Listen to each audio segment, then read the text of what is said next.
তার মতন এই জায়গাটুকু সাফ করলাম। এই সাফ করতে যেয়ে আপনাকে বললাম মামার উদ্যোগে অনেক কিছু সাফ সারাদিন লাগে। আবার শুরু করলাম, আজকে 3 দিন চলছে, আবারও শুরু করছি।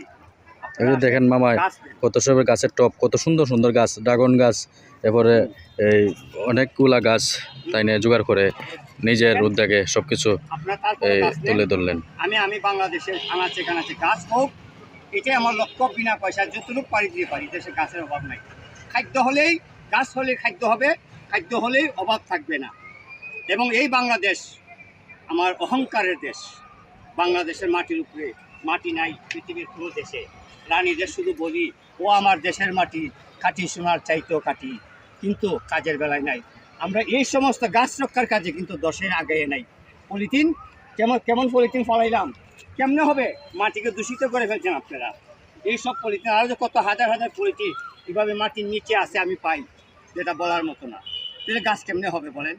এটা মানে কোনা বৃষ্টিতে বর্ষা হয় আর কয়েক হাজার মুঠে পাহাড় পরিমাণ হয়, তো 10 আগাই আসতে হবে। আপনার মতো মানুষ পাওয়া অনেক কঠিন ব্যাপার। আমার প্রশ্ন এটাই, সবাই আগাই আসেন। আমি কিছু চাই না, টাকা চাই না, পয়সা চাই না, শুধু চাই গাছ আপনারা আমার থেকে নেন।